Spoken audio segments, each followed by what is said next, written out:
Well, it's 2024, and WWE is happily celebrating 40 years of Hulkamania, which began in January 1984. But in June of that year, another cultural phenomenon would also be born, the Rock and Wrestling Connection. Like all trends in entertainment, it expanded outside of its initial fanbase, and many others tried to make money off of it. And because this is WrestleSpective, we're going to focus on the more obscure attempts to capitalize on this fad. Let's go!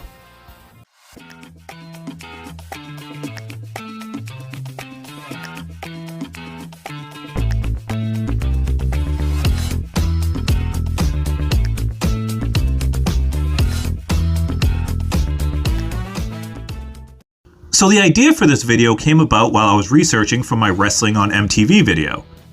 I was coming across everything I included in the video, but I also found some media that I never knew existed, which I was so happy to have discovered. But I knew including it then would make the video too long, something I wasn't prepared for at the time. And also, by covering them in their own video, I can go more in depth. We'll start with a quick recap of how we got the Rock and Wrestling Connection. If you've seen the Wrestling on MTV video or anything WWE has ever put out related to WrestleMania, you're already aware, but just in case. As the story goes, it all started when Cyndi Lauper met Captain Lou Albano on a flight from Puerto Rico. They became friendly and kept in touch. Captain Lou was then cast in Cyndi's music video for Girls Just Wanna Have Fun.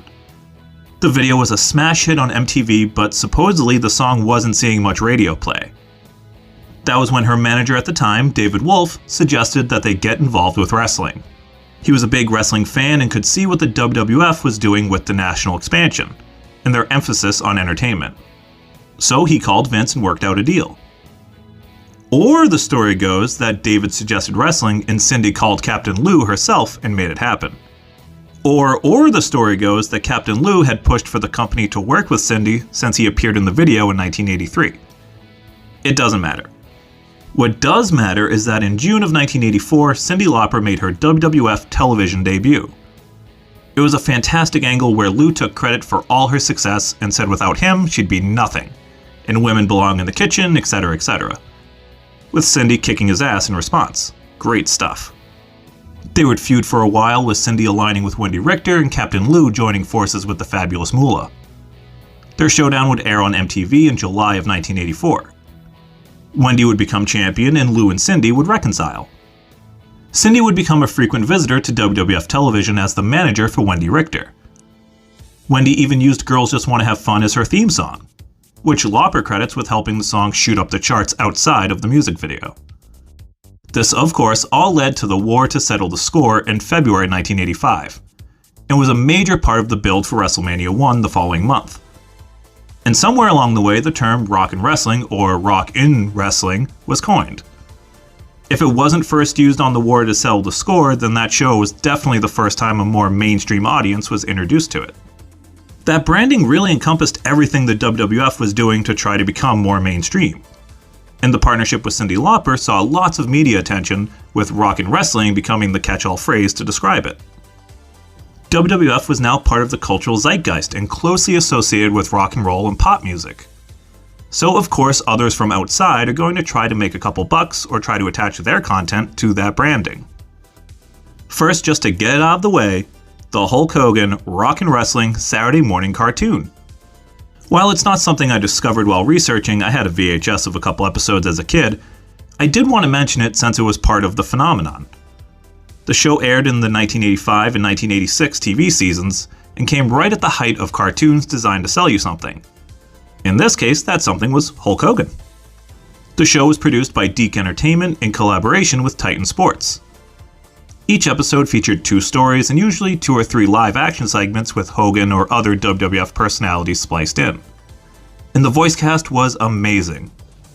Hulkster was voiced by Brad Garrett. He would go on to play Robert on the hit Everybody Loves Raymond. Roddy Piper was voiced by Charlie Adler, who us 90s kids will recognize as Buster Bunny in Tiny Toon Adventures, and Ed Bighead on Rocko's Modern Life.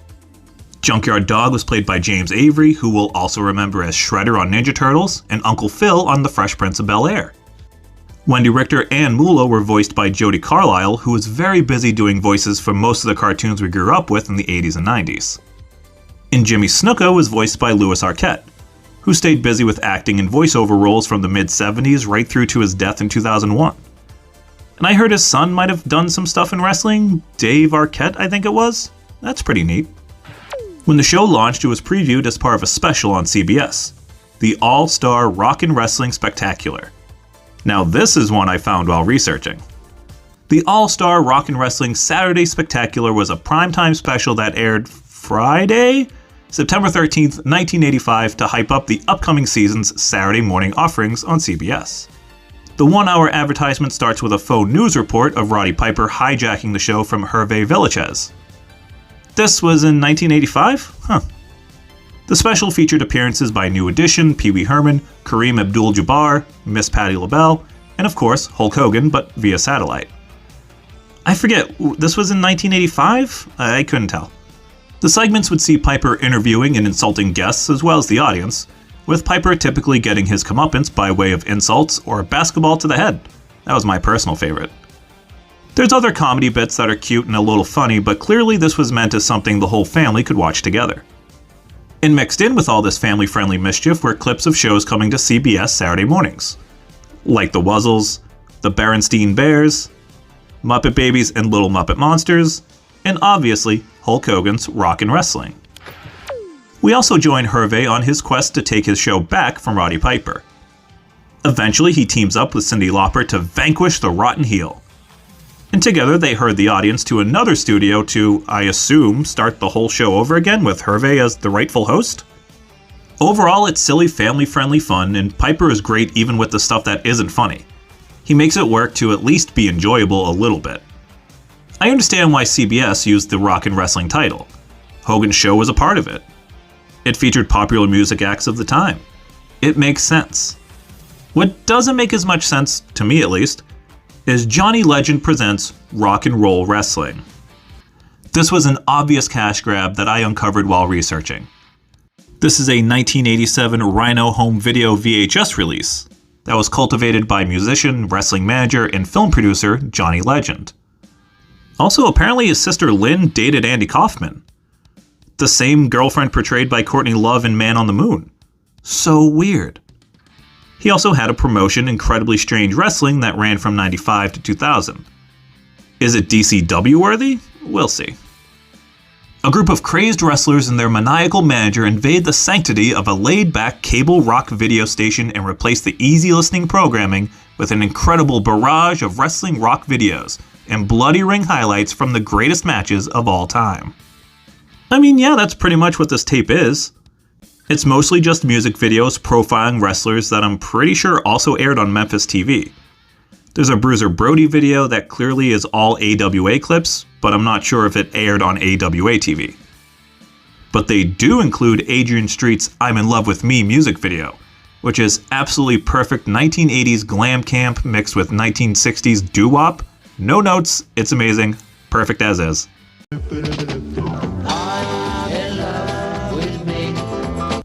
And they did have match highlights, which were just clips from Memphis set to generic rock tunes.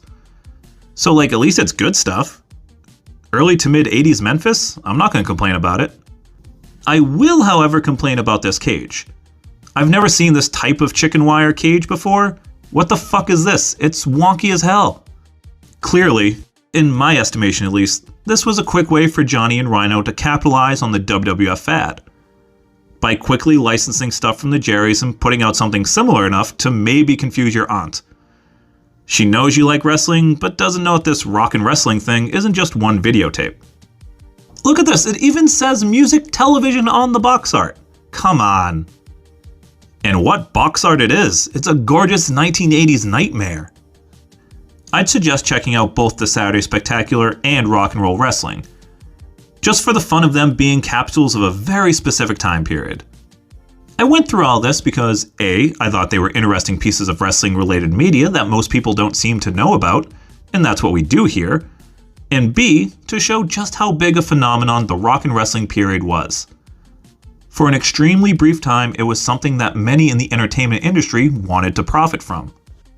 And a lot of that credit has to go to Cyndi Lauper and her stardom hitting at the exact time while she was involved with wrestling. I don't know why she's not in the WWE Hall of Fame. Put your guesses in the comments, it's as good as mine. And I don't want her in the celebrity wing. She should be in as an actual inductee, if that makes sense. You know what I mean.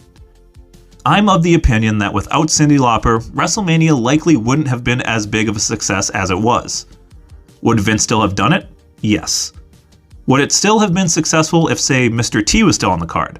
Yeah, probably. But Cyndi's involvement reached young women and the most important demo for WWF going forward, younger people in general. Hopefully by the time you see this video, it'll have been announced that she's going to be inducted WrestleMania 40 weekend. Or maybe she wants nothing to do with current WWE and turns it down. Understandable. Whether she's inducted this year, or in 5 years, or 10 years, or never, I hope she knows how important she and the Rock and Wrestling Connection were for that brief and wonderful time. I'm Scott from WrestleSpective. Watch wrestling, love wrestling, thanks for watching.